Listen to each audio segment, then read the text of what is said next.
Opa pessoal, tudo bom? Meu nome é Gabriel Navarro, sou membro da área de projetos aqui da Dev e hoje eu vou resolver com vocês a nossa segunda lista de exercícios. E antes de começar, só um disclaimer rápido sobre algumas coisas que ficaram na monitoria passada.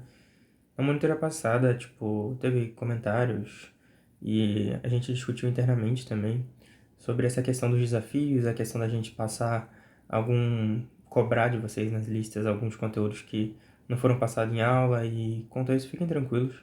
Isso vai acontecer aqui de novo e não se preocupem, a ideia da monitoria é apresentar para vocês esses conteúdos também, porque assim vocês ficam com uma caixa de ferramentas, vamos dizer assim, maior para resolver os problemas que vocês possam vir se envolver no futuro. E fiquem tranquilos caso não consigam resolver alguma coisa, principalmente os desafios, mas mesmo os próprios exercícios, não tem problema nenhum, beleza? Tá bom, vamos lá. Exercício 1. Basicamente, é um exercício para você dizer se um aluno vai ser ou não aprovado baseado nas notas dele. E as notas dele vão formar uma média, e essa média vai ser uma média ponderada, e com base nessa média ponderada você vai tomar a decisão de aprovação, reavaliação ou reprovação. E essa média ponderada funciona da seguinte forma. São 3 provas, a gente vai pegar a maior nota entre a primeira prova e a segunda prova, e depois a gente vai multiplicar por 4 essa maior nota, e somar a isso 6 vezes o valor da prova 3. E dividir tudo por 10, porque é uma média ponderada, então a gente tem que dividir pela soma dos nossos pesos, que são 4 e 6. E beleza.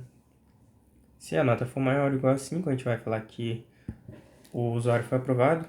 Se a nota tiver entre 3 e for menor que 5, ou seja, maior ou igual a 3 e menor que 5, a gente vai dizer que ele vai ser reavaliado. Se a nota for menor que 3, a gente vai printar aqui ele foi reprovado, beleza? Vamos lá.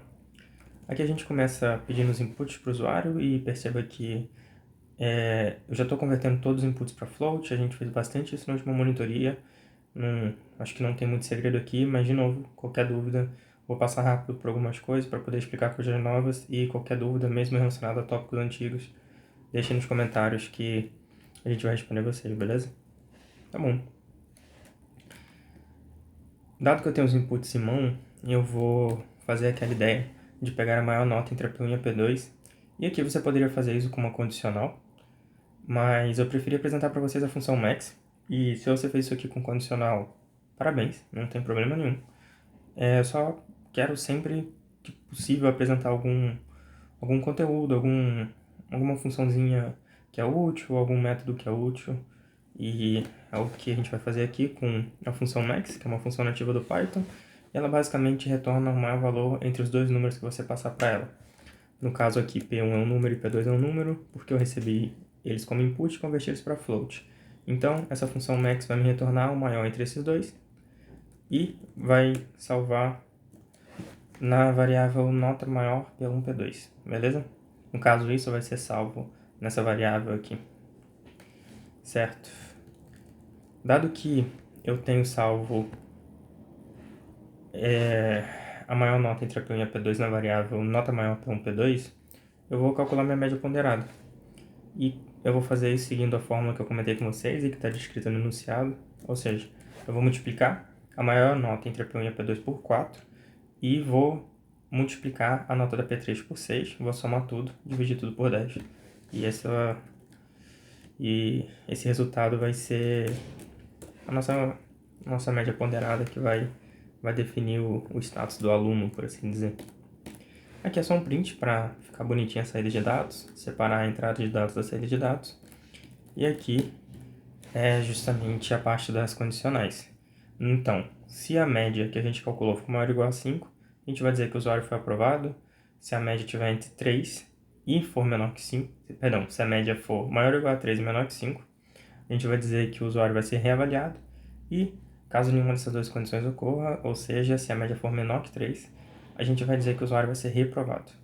Perceba que aqui eu estou usando os prints formatados, que são esses prints que a gente coloca esse F aqui no começo, e pode passar variáveis diretamente dentro da string, sem ter que concatenar isso diretamente. E perceba também que eu estou usando dois pontos, ponto 2F, a gente falou sobre isso na última monitoria, e é basicamente um jeito de você definir quantas casas decimais o seu float vai ter na hora de você exibir ele. e quando a gente usa 2f, a gente vai exibir duas casas decimais após a vírgula. É basicamente esse o código. E aqui tem um exemplo de saída. Por exemplo, com a nota da P1,4, da P2,7 e da P3,6, o usuário seria aprovado com uma média 6,4. E beleza, acho que é isso. O exercício 1. Vamos para o exercício 2. Tem todo um contexto aqui, mas basicamente aqui você quer fazer uma espécie de simulação. Você quer pegar um input que vai representar o número de segundos que essa simulação vai rodar, e nessa simulação você quer ver o crescimento de uma população de bactérias. Dado que essa população de bactérias dobra a cada segundo. Então, por exemplo, se você recebe como input 4, a sua simulação vai rodar por 4 segundos. Vamos considerar aqui que a nossa população inicial de bactérias é 1. Então, no nosso instante inicial, ou seja, no nosso instante de tempo 0, por assim dizer, a gente vai ter uma bactéria. Isso é representado por essa primeira linha aqui do output. No instante de tempo 1, a gente vai ter 2 bactérias, ou seja, passado 1 segundo a gente vai ter 2 bactérias. Passado mais 1 segundo, ou seja, no instante de tempo 2 a gente vai ter 4 bactérias. Passado mais 1 segundo, no instante de tempo 3, a gente vai ter 8 bactérias, e assim sucessivamente, seguindo as potências de 2, porque a população de bactérias dobra a cada segundo. E aqui eu acho que vai ser o nosso primeiro exercíciozinho envolvendo loops, mas também não tem muito segredo.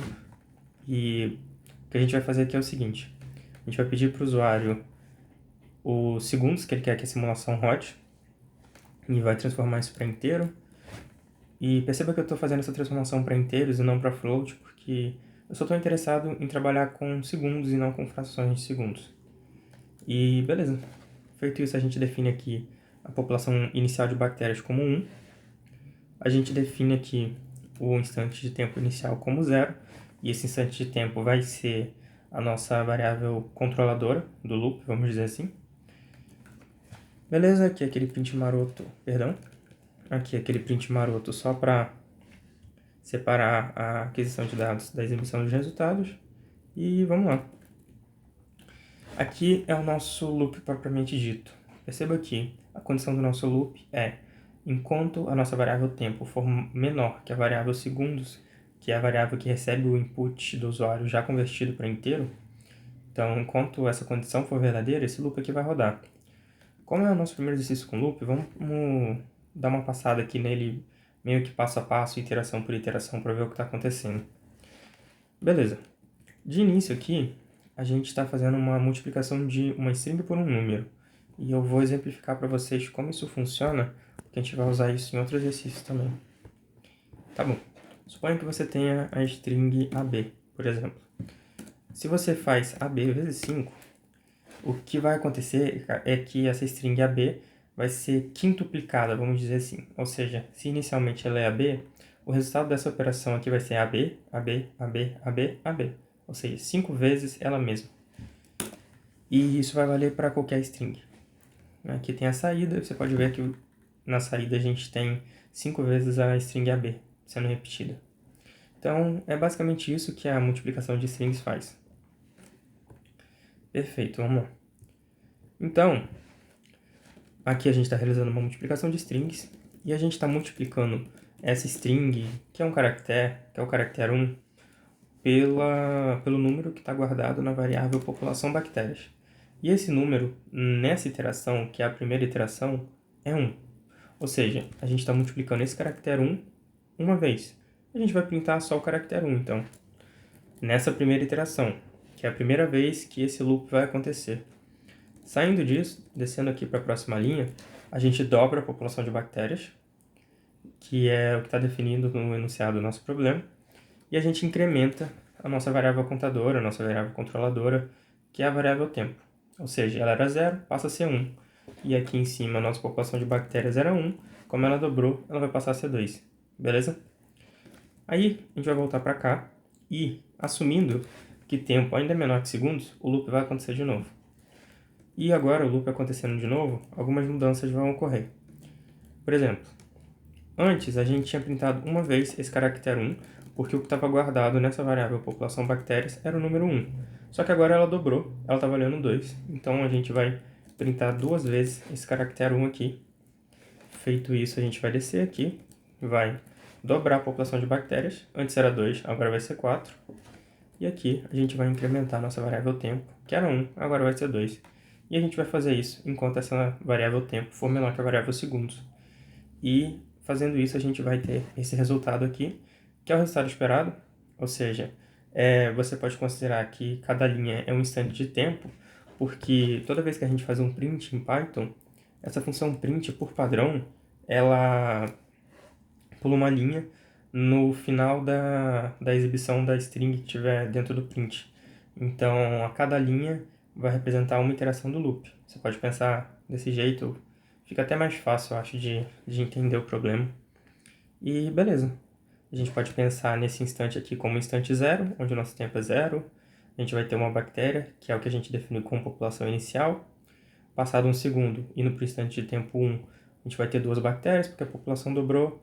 E assim, sucessivamente, a depender do número de segundos que a gente passar como input. Acho que do exercício 2 era isso. Vamos para o exercício 3. MMC, mínimo múltiplo comum. Então, esse exercício aqui, eu vou trazer dois códigos diferentes. Um vai funcionar, outro não. E eu vou explicar brevemente o porquê o primeiro não vai funcionar, mesmo a lógica dele estando aparentemente certa. E o segundo, que é o que vai funcionar, eu vou usar para introduzir um algoritmo que a gente vê na escola, que a gente às vezes não conhece por esse nome, que é o algoritmo de Euclides. Ele é bem útil em computação, ele resolve alguns problemas, nos ajuda a resolver alguns problemas. E não se preocupem em gravar nada daqui, e também não se preocupem muito com essa parte matemática, mas é uma coisa que é legal vocês terem visto, beleza? Vamos lá. Tem um contexto aqui, mas basicamente a gente quer calcular o MMC entre a velocidade da luz e a velocidade do som. Assim, por definição do que é um MMC, se eu tenho dois números A e B e eu quero calcular o MMC entre eles, esse MMC vai ser pelo menos o maior dentre esses dois números. Isso decorre da definição de MMC. E é basicamente isso que eu vou fazer aqui. Aqui em cima, eu só declarei o valor da velocidade da luz, o valor da velocidade do som. E aqui embaixo, eu estou fazendo um chute para o que seria o meu MMC. Inicialmente, eu estou assumindo que o meu MMC é o maior dentre esses dois números. E eu faço isso da seguinte forma. Isso aqui é uma condicional, e ela está numa linha, uma condicional inline, vamos dizer assim. E beleza. O que eu estou fazendo aqui é o seguinte. Eu estou falando que a variável MMC vai receber o valor que está na variável velocidade da luz se a velocidade da luz for maior que a velocidade do som. Caso contrário, eu vou fazer a minha variável MMC receber o valor que está dentro da variável velocidade de som. Beleza? É isso que está aqui. E eu estou fazendo isso por conta desse chute inicial, que aí decorre da definição de MMC. Certo. Eu não vou explicar muito o restante desse código, eu vou passar bem rápido aqui. Mas a ideia aqui é a seguinte. Se o MMC não for o maior entre os dois números que eu estou usando, então eu posso ir incrementando esse meu MMC inicial até que ele se torne o MMC entre os dois números.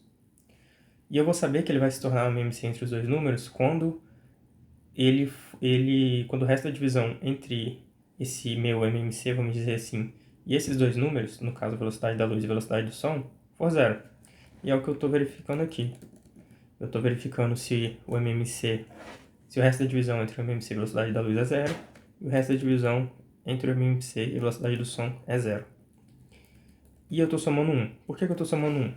Porque se o meu MMC não for inicialmente o maior entre os dois números, eu posso somar 1 e ver se agora ele vai ser. Se não for, eu posso somar 1 e ver se agora ele vai ser. E eu vou fazendo isso até que em algum momento ele seja. Em algum momento ele vai ser, teoricamente. Só que, quando você tem um MMC entre dois números... Quando você quer calcular o MMC entre dois números grandes, e esses dois números grandes não... E o MMC entre eles não é o maior deles, o maior dentre eles, então o seu MMC vai ser bem grande. E você tem alguns problemas com inteiros muito grandes. Às vezes você não vai conseguir representar eles no seu computador, e isso definitivamente vai ser um problema.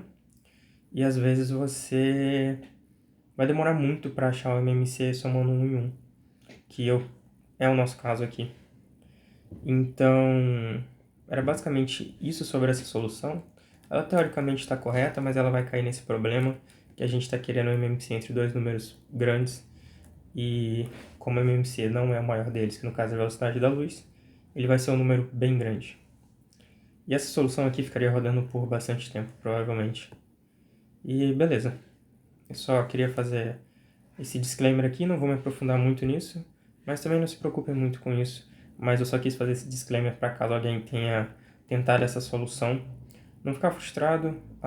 Teoricamente você pensou do jeito certo, só que essa questão é um tipo de questão de problema que aparece em computação que a gente já tem que conhecer a sacada envolvendo a solução desse problema. E a sacada aqui do MMC é usar essa fórmula matemática aqui, que basicamente para obter o MMC eu preciso do MDC, e o MDC é muito mais fácil de obter. O MDC tem um algoritmo muito consolidado para encontrar o MDC entre dois números, que é o algoritmo de Euclides. É um algoritmo que a gente vê na escola, muitas das vezes não por esse nome, mas é um algoritmo que a gente aprende na escola, e a gente vai usar ele aqui.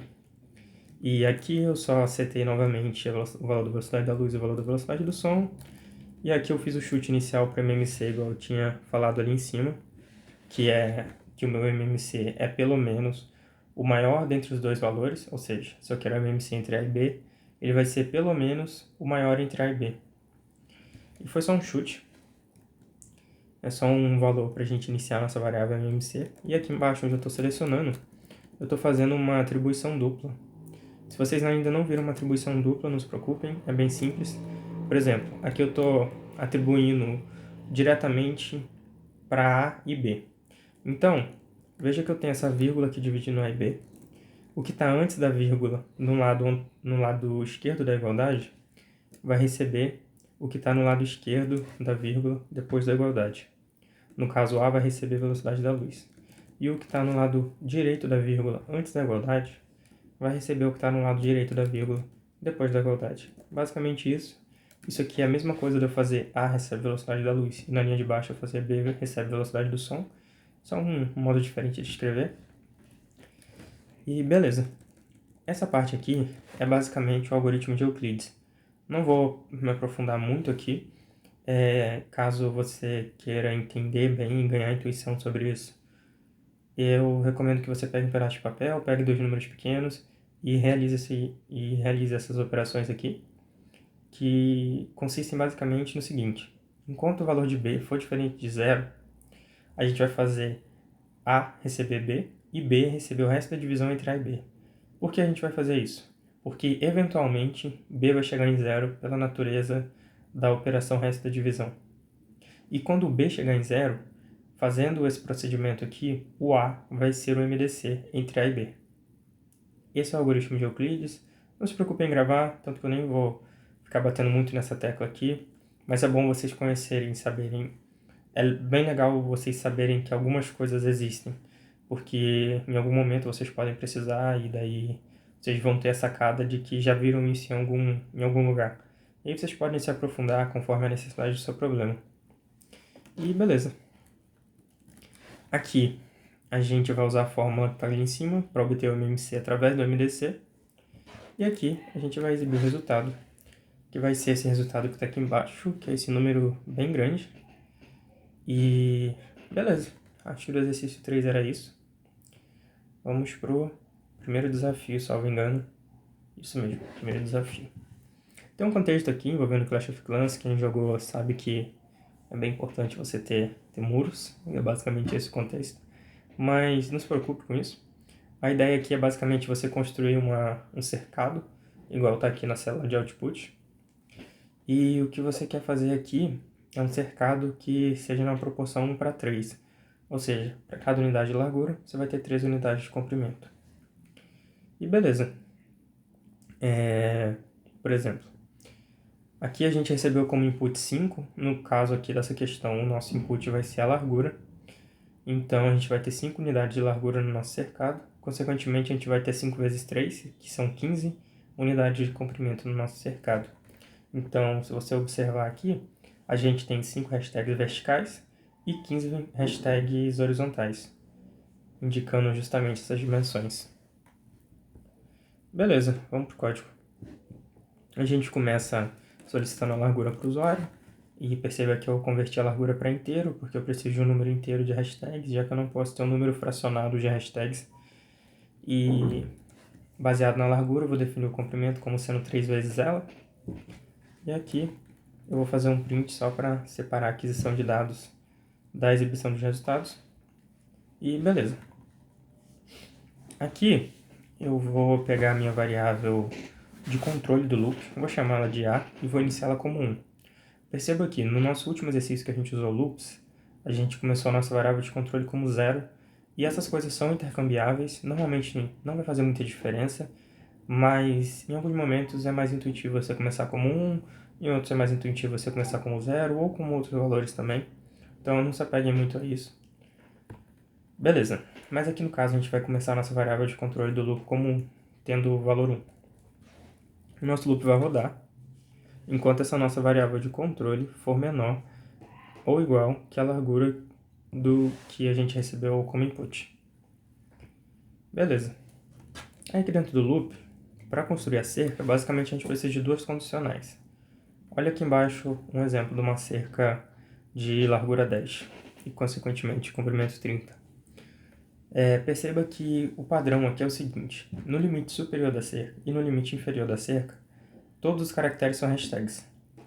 E no espaço intermediário entre esses limites, a gente tem duas hashtags e o restante de caracteres são todos e o restante dos caracteres são todos espaços vazios. Tá. Com base nesses padrões, a gente vai definir essas condicionais para construir a cerca a depender da linha que a gente está. Perceba que a gente pode considerar que no limite superior da cerca a gente está na nossa primeira linha e no limite inferior a gente está na nossa última linha, que seria basicamente a largura que o usuário inseriu no input. E beleza. O que a gente vai fazer aqui é o seguinte: na primeira condicional, a gente vai tratar justamente dos casos de limite superior e inferior, que é quando o A é igual a 1 ou quando o A é igual à largura. Quando a gente vai nesses casos, a gente precisa printar todos os caracteres como sendo hashtags. E é o que a gente faz aqui. A gente pega o caractere hashtag e printa ele comprimento vezes, ou seja, o número que está dentro da variável comprimento. Se for 15, a gente vai printar 15 hashtags, se for 30, a gente vai printar 30 hashtags, e a gente vai fazer isso no limite superior e inferior da nossa cerca, que é quando A igual a 1 ou A igual a largura. Basicamente isso que esse if faz. Quando a gente não cair no limite superior ou inferior da nossa cerca, a gente vai cair nesse else aqui, que são os casos intermediários. Nos casos intermediários, o padrão é: a gente pega uma hashtag, printa um tanto de espaço vazio, printa outra hashtag. E esse tanto de espaço vazio a gente consegue calcular com base no comprimento, porque como a gente só vai ter duas hashtags, a gente vai printar comprimento menos 2 espaços vazios, considerando que comprimento vai ser nosso comprimento total, né? E beleza, como a gente vai fazer esse print? A gente calcula isso que eu falei para vocês, ou seja, a gente pega o valor total do comprimento, subtrai 2 e vamos salvar isso numa variável chamada vazio. E aqui a gente vai printar uma hashtag, depois a gente vai pegar isso aqui que é um caractere de espaço vazio e printar ele vazio vezes, ou seja, o número que tiver guardado dentro da variável vazio. Se aqui tiver guardado 13, a gente vai printar 13 espaços vazios. E depois de printar todos esses espaços vazios, a gente printa uma outra hashtag, que é essa parte aqui. E se vocês perceberem, é justamente esse padrão que a gente tem na cerca. E, feito isso, a gente incrementa a nossa variável de controle para a gente avançar para a próxima linha. E, de novo, a gente vai avançar para a próxima linha por conta da natureza do print, igual eu expliquei num exercício anterior, que toda vez que a gente faz um print, ele vai pular uma linha. Isso é o padrão do Python. E beleza, aqui tem um exemplo de um retângulo de largura 10, mas eu posso testar isso daqui para outras larguras, sei lá, 7. Beleza. Esse seria um triângulo de largura 7 e esse aqui seria um triângulo de largura 4. Tá bom.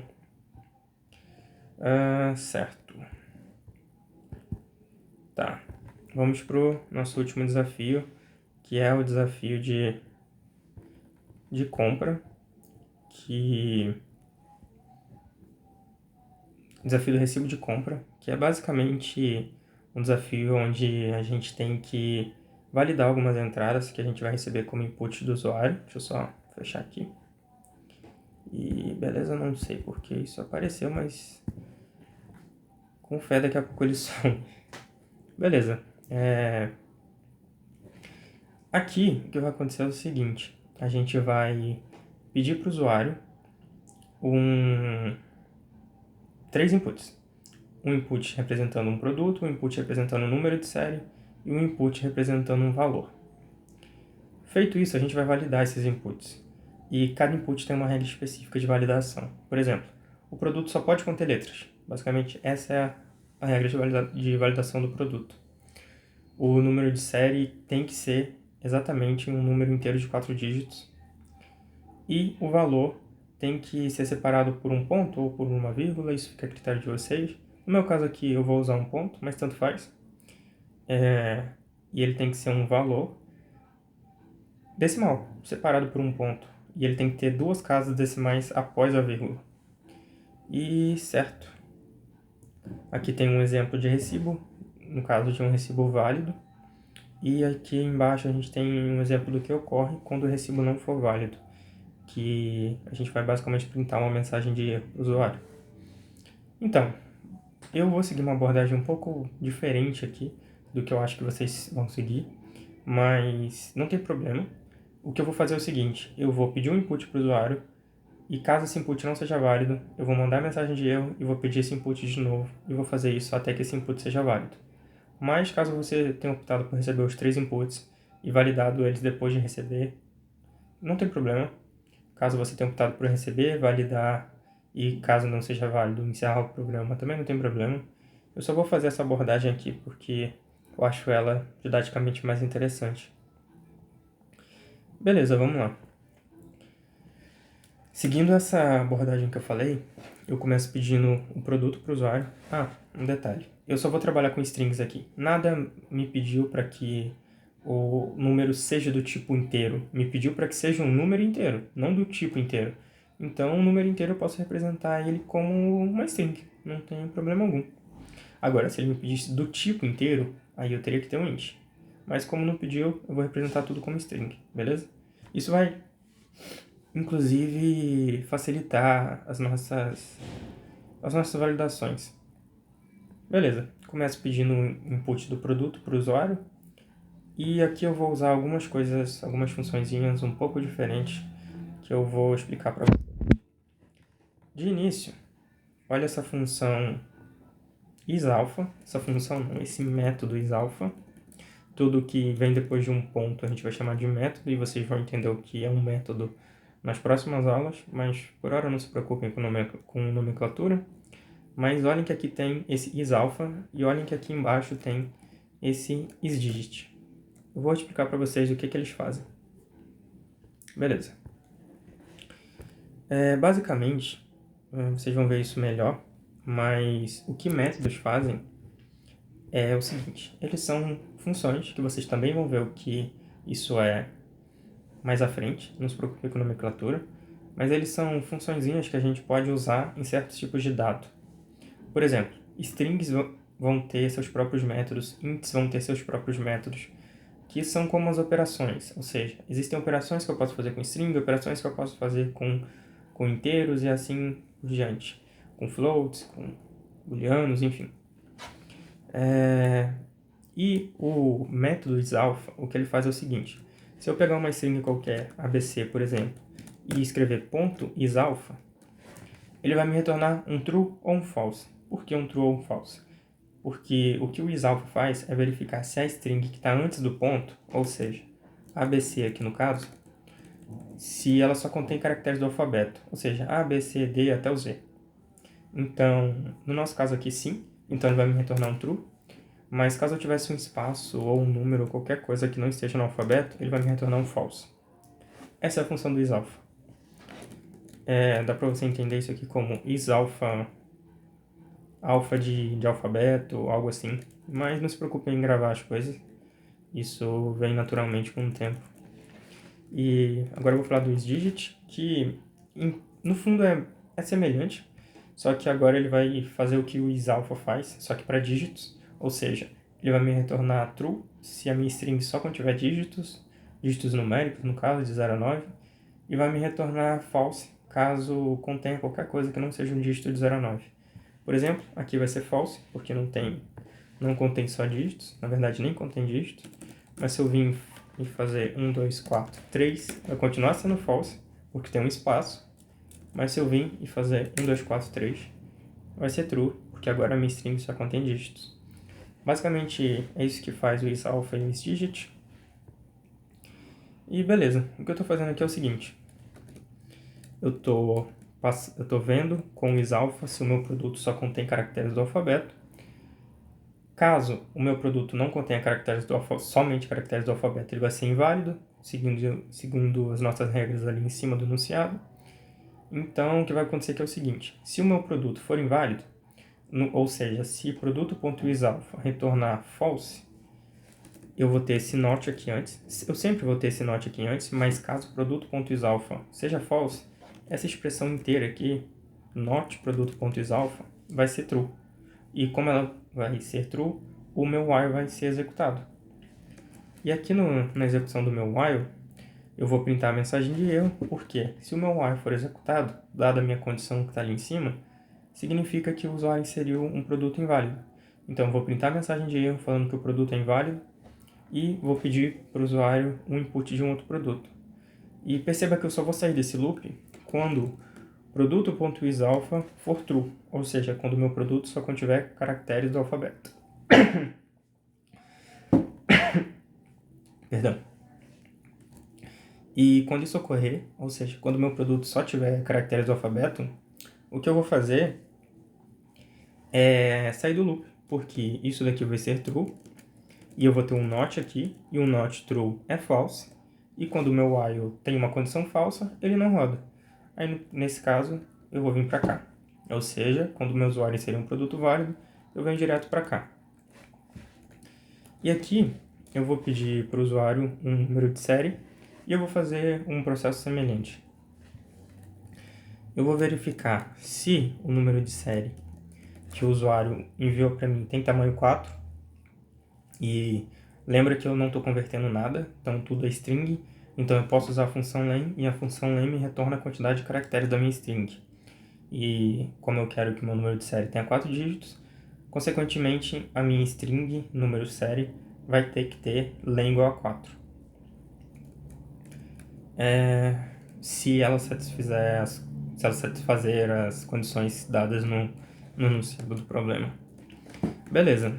Só que aqui eu tenho que fazer duas verificações. Eu tenho que ver se o número de série tem 4 dígitos e eu tenho que ver se só contém números nesses 4 dígitos. Ou seja, não pode ter espaço, não pode ter letra, só pode ter número. E como a gente viu, a gente pode usar o isDigit para fazer isso. Tem outros jeitos de você fazer sem o isDigit, sem o isAlpha. Se alguém fez aqui sem usar, parabéns. É mais difícil. E caso alguém tenha usado, não tem problema. Mas, de novo, a ideia aqui é passar um ferramental novo para vocês. Então, não se preocupem muito com coisas novas. É para ser uma coisa boa para vocês isso. Beleza. Então, o que eu fiz aqui foi o seguinte. Eu verifico se o meu número de série tem 4 dígitos. E verifico se os dígitos do meu número de série são dígitos numéricos. Beleza. Se essas duas condições forem verdade, então essa expressão toda aqui vai ser verdadeira. E como eu tenho um not aqui, essa expressão inteira aqui, que é a expressão do meu while, vai ser falsa. E eu vou pular tudo que está dentro do while e vou vir direto para cá. Mas caso alguma dessas condições aqui seja falsa, toda essa expressão aqui vai ser falsa. Por quê? Porque eu estou usando um operador AND. E um operador AND só é verdadeiro quando todas as expressões que ele está avaliando são verdadeiras. E Caso alguma dessas expressões seja falsa, toda essa expressão grande vai ser falsa. Como eu tenho um note aqui, toda essa expressão grande do while vai ser verdadeira. E como a expressão do while é verdadeira, o que está dentro do while vai ser executado. Que no caso é isso aqui, que é basicamente eu exibindo a mensagem de erro para o usuário e pedindo para ele inserir um novo número de série. E eu vou fazer isso até que ele me insira um número de série que seja válido, beleza? Quando isso ocorrer, eu vou vir aqui para o valor. E agora eu vou mudar um pouco a abordagem. E aqui no valor eu vou pedir de novo o input para ele. Na verdade, a abordagem vai ser a mesma, mas o modo que eu vou escrever ela vai ser diferente. Percebe que aqui eu estou usando um while true. Então, teoricamente, isso aqui vai ser um loop infinito. A menos que ocorra algum break. E perceba que eu tenho um break aqui. Então, esse break vai ter que ocorrer em algum momento. E eu quero que esse break ocorra para sair desse loop, que teoricamente seria infinito. Eu quero que esse break ocorra quando o usuário me passar um valor que é válido. Ou seja, que segue as condições que o enunciado me exige. Quais são as condições? Vamos lembrar. O valor tem que ser um número decimal, ou seja, ele tem que ser um número separado. Tem que ser um número com vírgula, um número com ponto, enfim.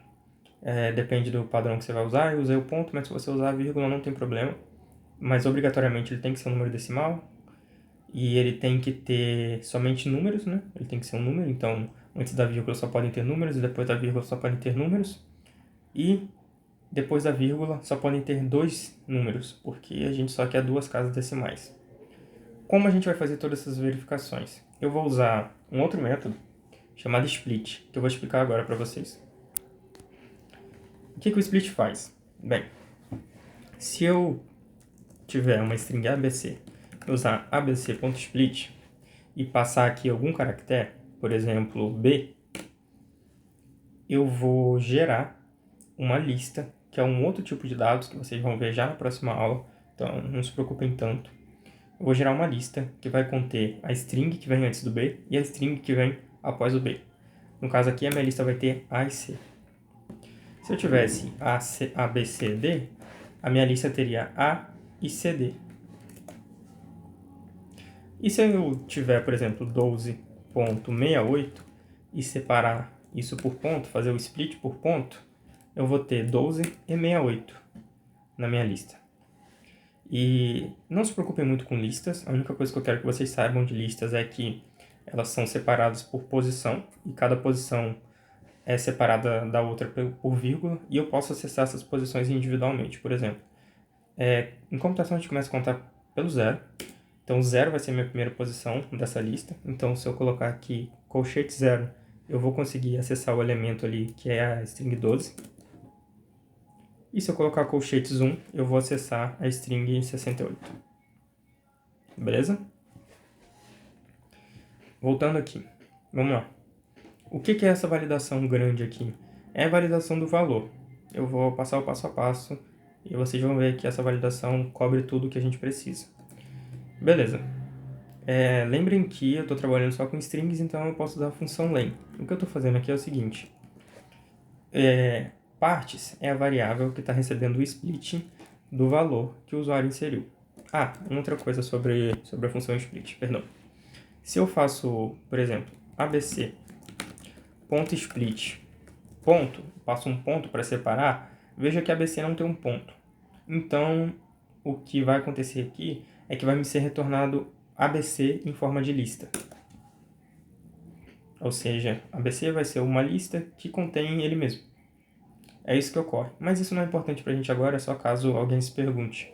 A gente vai ver mais sobre split e outros métodos de string um pouco mais à frente. Mas beleza. Aqui, o que a gente vai fazer é o seguinte. A gente vai fazer a variável parts receber o resultado de valor.split, passando como parâmetro o ponto, ou seja, parts vai ser uma lista que vai receber uma string do que vem antes do ponto e do que vem depois do ponto. Por hora, vamos considerar que o usuário é bonzinho e só vai colocar coisas com um ponto. Beleza. Aqui, o que a gente vai fazer é o seguinte. Nessa primeira verificação, a gente está vendo se o tamanho da lista parts é 2. Ou seja, se a lista part contém 2 elementos. O que isso implica? Como a gente está dividindo em elementos antes do ponto e depois do ponto, isso implica que, se existir um ponto, e somente um ponto no valor que o usuário inserir, o tamanho da lista gerado pelo split vai ser 2. E é isso que a gente está vendo aqui. Então, quando a gente faz len_parts igual a 2, o que a gente está fazendo é verificando se existe um ponto na nossa string valor. Certo. Depois a gente vai acessar o primeiro elemento da nossa da nossa lista parts, e vai ver se o elemento que está lá, ou seja, a string que está lá, só contém dígitos, usando a função isDigit que a gente viu acima. E depois a gente vai fazer isso para o segundo elemento da nossa lista parts. A gente vai ver se ela só contém dígitos também. E, por fim, a gente vai ver se o tamanho do segundo elemento da nossa lista parts, ou seja, do que vem depois da vírgula, é 2. Por que a gente está fazendo isso? Porque a gente quer que só tenha 2 casas decimais após a vírgula. E esse é um modo da gente verificar isso. Então, como aqui eu tenho vários ends, o que está identado abaixo desse if só vai ser executado se tudo isso aqui for verdadeiro. Ou seja, se cada uma dessas verificações for verdadeira. Caso isso ocorra, a gente vai dar um break, e com esse break a gente viria direto aqui para baixo e exibiria o resultado, porque todos os inputs que o usuário passou para a gente seriam válidos, e beleza, acabou o programa. Mas caso contrário, caso alguma dessas verificações aqui em cima falhem, o que a gente vai fazer é vir para esse else, e aqui no else a gente vai pintar uma mensagem de erro falando que o valor está incorreto, e vai pedir para que o usuário insira um valor novo, e a gente vai fazer isso até que o usuário insira um valor válido, e quando ele inserir, o break vai acontecer, e a gente vai vir aqui para baixo. E aí, acabou o programa. E aqui tem um exemplo de uma execução. Eu passei o shampoo, que está correto, o programa não reclamou. Passei 1, 2, 3, 4, que está correto, o programa não reclamou. Mas eu passei 26 como valor, e o programa reclamou, porque eu precisaria ter 2 casas decimais. Aí eu passei 26.00, e aí o programa não reclamou nada, exibiu o resultado, tudo correto. E esse era o nosso último desafio, um pouquinho mais puxado, eu conheço, mas acho importante para passar para vocês um ferramental novo, então não se preocupem se não tiverem conseguido fazer. E qualquer dúvida deixe nos comentários, acho que a gente fica por aqui por hoje. Até uma próxima e tchau, tchau!